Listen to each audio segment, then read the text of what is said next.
E no programa de hoje nós vamos propor a vocês um enigma. Enigma. O enigma de Kaspar Hauser.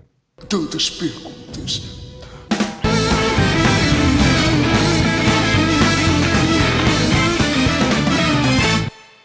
Bom, a gente optou aí por um título clickbait, né? Desvendando o enigma de Kaspar Hauser, né? É óbvio que ninguém aqui seria tão pretensioso, até porque nem o Werner Herzog desvendou, né? O tal do enigma. Mas a gente aqui tá para dar uma burilada nesse conceito. Esse filme que eu acho que até dando uma olhadinha na internet, eu acho que tem até pouco material sobre ele. Ele deveria existir muito mais coisa, muito mais gente falando sobre ele, principalmente agora, né, que a gente encontra uma confluência aí de pensamentos sobre o próprio isolamento social e etc, sobre respeito pelo diferente, sobre, sabe, como você sai do seu túnel de realidade para entender o outro, né? Isso, assim, né, é o que a gente gostaria que a maioria das pessoas tivesse como objetivo. Infelizmente não é. Mas o bacana aqui do Enigma de Kaspar Hauser, já caso você que está assistindo aí o vídeo não saiba, ele, além de um filme premiado aí do Herzog, aliás, que a gente acho que é a primeira vez que está falando de uma obra do cara aqui no canal, a gente corrige aí uma lacuna que nós tínhamos já há algum tempo, há bastante tempo no caso. Kaspar Hauser, na verdade, ele é um personagem real. É óbvio que ali do século XIX até aqui pode ter havido muita distorção, muito floreio em cima daquilo que ele realmente foi, né? Mas essencialmente o que nós sabemos dessa pessoa é que em 1828 ela foi encontrada ali com seus 16 anos e era uma pessoa que tinha vivido ali toda a sua existência até então dentro de um calabouço sem contato com outras pessoas. É encontrado ali, mais ou menos, quem viu o filme sabe, né? O registro que se tem é mais ou menos o que se vê no filme. Ele foi encontrado ali numa pracinha de Nuremberg, só com uma carta na mão, mal sabia andar, esfarrapado. Was wollen Sie hier? Ross, Ja, ich habe gefragt, was Sie denn hier wollen. wie Vater einer Queles.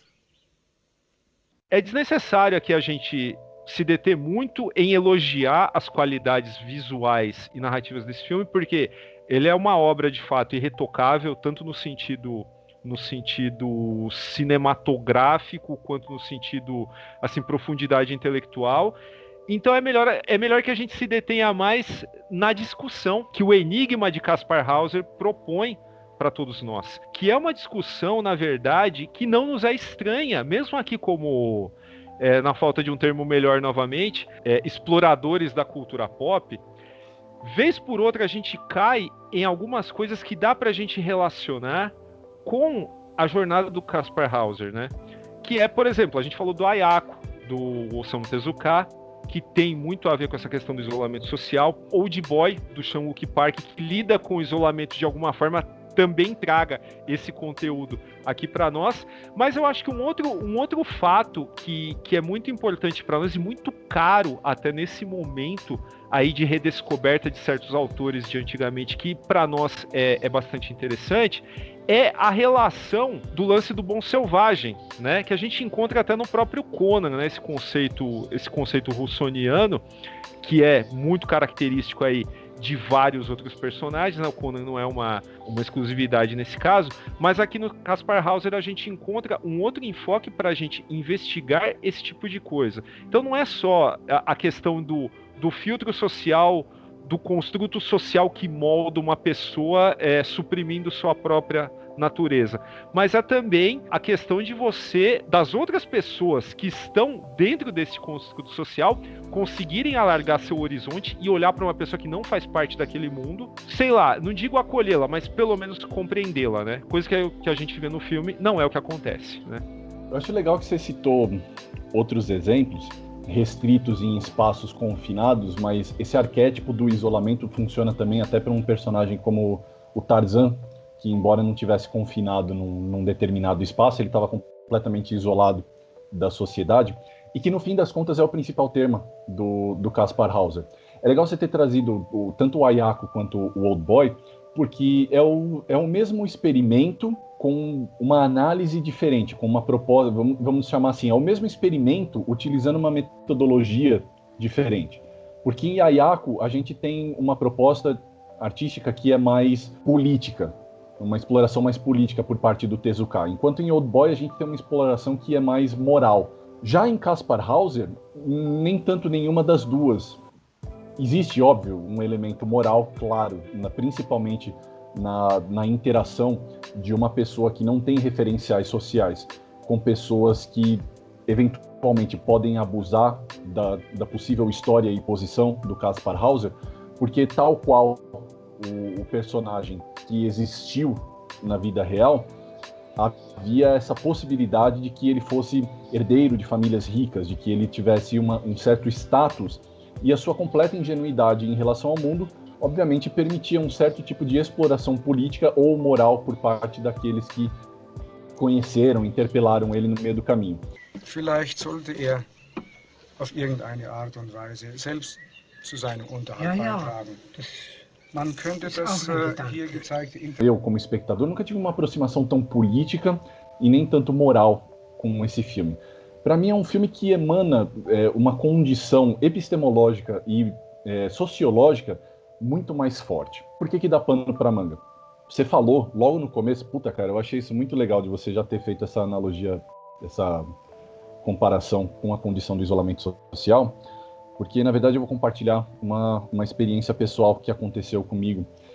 No final do ano passado eu encontrei um amigo e ele teve uma filhinha quando a pandemia já tinha começado. Esse meu amigo, ele virou para mim e falou: cara, eu tô meio preocupado com algumas coisas, essa história da pandemia, né? A gente estava compartilhando algumas experiências e ele falou sobre o que ele estava sentindo em relação à filhinha dele, que estava crescendo, estava passando pelo primeiro aninho dela, em meio a essa condição de exceção sociológica que nós estamos vivendo. Ele falou assim: você sabe como a Melicinha ri? Eu falei: como assim como ela ri? Eu falei: como ela dá risada. Você sabe como ela dá risada? Eu falei: não. Ela aperta os olhinhos e não mexe a boca. Sabe quando você para pra pensar, fala: mas o que isso quer dizer? Ele quer dizer o seguinte, cara: quando eles dão risada perto dela e eles estão usando a máscara, os olhos deles são a única coisa que ela vê. Putz. E a gente sabe que o processo de desenvolvimento neurocognitivo do cérebro humano, ele é referencial e por associação, que é um jeito floreado e bonito de dizer que macaco vê, macaco faz. A gente, quando é criança, se baseia nas atitudes e comunicação, tanto física quanto verbal, dos nossos pais, para ter uma referência de comunicação com eles. E essa é a referência que ela estava tendo. E eu fiquei pensando, foi exatamente isso que me passou pela cabeça, cara. Eu falei: puxa, essa menina tá tendo uma experiência hauseriana, porque ela é uma criança crescendo num ambiente completamente isolado de pessoas que não os pais dela. E mesmo assim, os pais também são obrigados a uma condição de exceção, como, por exemplo, usar as máscaras, que impede uma comunicação plena entre eles. Eu acho que esse é o principal trabalho que é muito bem feito pelo Herzog no filme, essa relação epistemológica e sociológica, falando como esse professor. A educação, ela não passa de uma construção semiológica que nos dá a ilusão de uma realidade. A educação, a educação humana, ela nos ajuda a criar processos de abstração que nos levam a conclusões que são necessárias para a vida em sociedade, como, por exemplo, conceitos de justiça, moralidade, civilidade, etc, etc. Né? Até você falou do Conan, esse conceito de civilização é um construto social. O barbarismo filosófico, por exemplo, que nós ainda estamos devendo um programa para o espectador para explicar esse conceito, é, em si, uma filosofia que questiona as vicissitudes da civilidade. Mas para que você questione as vicissitudes da civilidade, é preciso primeiro você incorporá-la. E para incorporá-la, isso só pode acontecer através de uma semiologia de signos que são abstratos, que é o tipo de coisa da qual o Kaspar Hauser ele é privado. Falando desse jeito, parece que ele tem uma série de filtros e estereótipos culturais que o cercam, que privam ele da percepção e do conhecimento que ele precisa participar da sociedade, para participar da sociedade. Só que assistindo Kaspar Hauser até o fim, você percebe que é o exato oposto. As pessoas ao redor dele é que se constroem em torno desses filtros, em torno desses construtos sociais, e isso condiciona um certo desenvolvimento psicológico, mas esse desenvolvimento psicológico, ele é abstrato. Só que essa abstração, ela não é infinita. Que eu acho que não sei se você concorda, mas é uma coisa assim, que é uma brincadeira que o Herzog faz muito no filme. O Kaspar Hauser, ele é apresentado como uma pessoa, assim, bastante criativa, né, ao ponto, inclusive, de incomodar algumas figuras de poder, como, por exemplo, figuras religiosas na cidade. Sim. Mas, assim, essa criatividade em si não é uma criatividade. São simplesmente processos de associação acontecendo sem os filtros sociais. Então, assim, uma das leituras epistemológicas que eu faço do Enigma de Kaspar Hauser é o Herzog dizendo: veja como a sociedade funciona. Para que nós possamos adquirir conhecimento, para que nós possamos viver em sociedade, nós precisamos abrir mão de aspectos de conhecimento próprio e aspectos de relação consigo próprio. Abrir mão de uma certa identidade própria para que nós possamos existir em sociedade. E mais importante, isso é necessário? Até que ponto um indivíduo que existe realmente como um indivíduo, ou seja, alguém que não possui os referenciais sociais, alguém que cria processos de associação a partir do nada e age principalmente como um espelho das potenciais críticas que são possíveis de se fazer à sociedade, são tolerados dentro dessa sociedade? Então, esses são alguns dos questionamentos que eu acho tão interessantes nesse filme, que é o motivo pelo qual a gente está falando dele hoje aqui. Ich muss erst besser lesen und schreiben lernen, das andere zu verstehen. Nein, Kaspar, diese Dinge, die Dinge des Glaubens sind wichtiger. E lembrando, assim, que a gente citou aí, de novo retornando ao Old Boy e ao Ayako, mas em nenhum desses dois casos, principalmente no Old Boy, que o cara já era adulto, pai de família e tal, é tão radical quanto no caso do Kaspar Hauser, né, que nunca tinha visto algo além ali do seu cativeiro. Era alguém que não era capaz de diferenciar um sonho de uma realidade, né? A realidade também que é um termo bastante maleável aí no caso, né? E é justamente também, a gente citou aí o Rousseau no começo, né? Não por acaso, esse é um filme completamente, assim, da mesma forma que o Kaspar Hauser nega a Hobbes, cara, o destino final do personagem, ele o confirma, né? Mas através do construto social, né? Ou seja, assim, é um filme, porra, a gente tá falando do filme de 74, cara, é um filme muito à frente do seu próprio tempo. Primeiro que em momento algum, a fachada, a sociedade, ela se apresenta como vilã, né? Ninguém é abertamente agressivo. Só que o personagem, com as limitações que ele tem, ele se sai muito bem a partir do momento que ele começa a circular por esse mundo, né? Que ele depois de ser adotado pelo professor, aprender um pouquinho de piano e etc. Na ingenuidade dele, ele dá um baile ali no professor de... Eu nem lembro do que é, professor de lógica, sei lá. De filosofia, né? Professor de filosofia, que faz o enigma das aldeias, né? A aldeia dos mentirosos, a aldeia do... Isso, exatamente. Então, a resposta dele é plenamente legítima, só que o cara faz uma volta absurda para tentar explicar um conceito simples, né? Quando eu falei no começo de romper essas barreiras e eu usei esse termo, túnel de realidade, que eu tomei emprestado aí de um Robert Anton Wilson, que é um escritor que eu acho bem bacana. Infelizmente não é tão publicado aqui, não é nem sequer decentemente publicado o pouco que tem. Mas, enfim, quando usa esse termo túnel de realidade, cara, é também nas questões mais, assim, aceitáveis de um ponto de vista local, mas quando você sai de determinado local, as pessoas acham estranho, né? E é óbvio, né? Eu tô falando de culturas diferentes, que determinadas pessoas, aqui no Brasil principalmente, se acham, né, no direito de falar que, aquilo está errado. Aonde eu vivo tá tudo certo. É aqui que é o certo. O cara ali tá errado, né? Eu acho que essa é uma discussão também central do universo do filme, né? E é exatamente por isso que o Kaspar Hauser, ele surpreende tanto as pessoas com as quais ele dialoga, sabe? O diálogo que ele tem, por exemplo, sobre religião, ali no miolo do filme, que eu acho interessantíssimo, é brutal, talvez para pessoas religiosas que assistem, porque ele parte de um princípio muito simples, e as palavras dele são tão contundentes. Ele olha para aqueles dois sujeitos que estão discutindo com ele, eu não lembro o nome dos personagens agora, E conforme eles explicam, ele só consegue bater na mesma tecla, fala, sua explicação não faz sentido, porque uma coisa não se conecta com a outra. O que ele quer, o que ele está querendo dizer com aquilo? A própria ideia, o próprio princípio de uma religião, de um ente cósmico responsável pela criação de tudo, blá blá blá, aquela religião como a gente conhece, não permite esse processo de associação de um A com um B, porque é uma abstração pura. Não existe uma lógica realmente inata ali, porque é uma lógica, toda lógica religiosa é uma lógica que em algum ponto se consome, porque em algum ponto você deixa de possuir uma resposta para todas as coisas. E é isso que o Kaspar Hauser funciona. E como que ele faz isso? Através desse processo de associação que é simples. Mas por que ele acaba se tornando uma figura rejeitada? Porque eu acabei de dizer isso, gente. Você imagina você, é um filme que é ambientado ali, como o Daniel apontou, nas primeiras décadas do século XX, onde o peso da religião... do século XIX, onde o peso da religião ainda existia. Você ter um jovem adulto que tem motivos para questionar a validade e a veracidade de um princípio religioso, essa pessoa, a sociedade, como ela se configura segundo os seus signos, que é o ponto que eu quero chegar, não comporta uma pessoa assim. Que é inclusive por isso que ele acaba se tornando, eventualmente, uma figura rejeitada. E é nisso que a crítica do Herzog, ela se situa.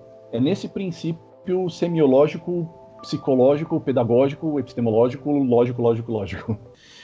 Und ich kann mir es nicht vorstellen, dass Gott aus nichts alles erschaffen hat, so wie Sie es mir gesagt haben.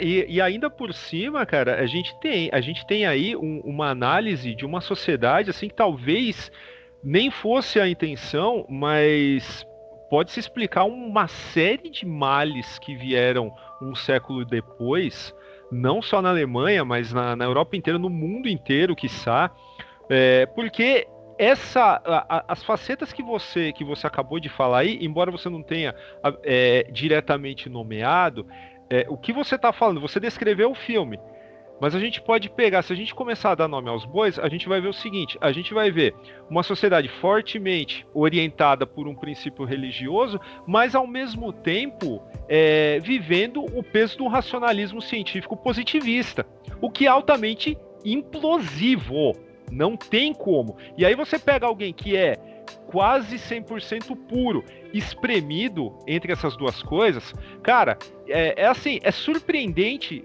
você fazer um filme que lide com um lirismo visual e com a leveza que o Herzog leva a isso, tendo essas duas bombas aí, uma contra a outra, e esse pobre personagem espremido no meio. A gente pode também trazer aí essa questão da produção do conhecimento através da pergunta, sabe, pensar, que assim, as coisas só se tornam conhecimento. Isso aí eu tava vendo até num canal de artes aí esses dias, cara, o cara definiu muito bem, você só forma conhecimento de fato quando a informação responde a uma pergunta sua. E é por isso que, exatamente no momento em que você faz mais perguntas, é o momento que você mais forma conhecimento. Quantas vezes nós não fomos obrigados, cara, e eu tô falando por você também, porque eu sei, não fomos obrigados a estudar alguma coisa que a gente não tava nem aí. O que a gente lembra? O que a gente lembra disso hoje? Nada. E não serve mesmo pra nada, né? Esse rolê da formação de conhecimento, cara, é tão profundo, né? A gente percebe aí os tentáculos da obra do Herzog, da história do Kaspar Hauser, se abrindo conforme a gente conversa aqui, que a gente vai esbarrar até lá na nossa conversa do Desaplanar, né? Sim, com certeza, cara. O filme ele é situado numa época em que a gente está na aurora e auge desse positivismo, desse evolucionismo, e há um equívoco filosófico no positivismo, que é um retorno a um certo cartesianismo, e como se a realidade pudesse ser definida segundo somente e a imposição de signos científicos. E todas as críticas que foram feitas ao cartesianismo, que era uma tentativa de reduzir o mundo ao seu funcionamento lógico, já apontavam para o equívoco disso. Inúmeros filósofos já diziam, se você, em tudo que toca a esfera humana, se você não contemplar a questão da moralidade e dos afetos e somente contemplar a lógica, você não vai dar conta dessa realidade humana. Não dá. Quando a nossa educação tenta se reduzir a esses signos positivistas e a essa imposição da ciência, porque o que a educação contemporânea faz é justamente isso, é uma imposição da ciência, que é o que você acabou de falar. Quando nós somos obrigados a aprender alguma coisa, na verdade a gente não está aprendendo. Quando nós nos dispomos a fazer perguntas e quando nós vamos atrás das respostas, nós aprendemos. Por quê? Porque nós somos capazes de fazer a associação. Então, qual é a função de um professor? Não é delegar e impor a informação, mas estimular a busca pela informação nessa criança, que é o motivo pelo qual o Kaspar Hauser ele acaba sendo tão assim, rechaçado pela sociedade. Você apontou bem lá atrás, você falou, não é que as pessoas são más com ele, mas é porque as pessoas já estão situadas dentro de um contexto epistemológico que para elas faz sentido, e quando aparece alguém que naturalmente, devido à sua própria condição inata, e aqui inato, eu estou lembrando até também da questão da tábula rasa lockeana, que foi uma revolução filosófica no seu próprio tempo, e que também a gente pode relacionar ao Kaspar Hauser, embora assim, o Herzog ele seja brilhante na execução conceitual, e ele não se resume, ele não se reduz a essa questão de mostrar um ser humano que é essa tábula rasa lockeana e que adquire conhecimento através de uma filosofia empirista superada. Não, é muito mais sofisticado do que isso, que é o que a gente tem dito o programa todo aqui.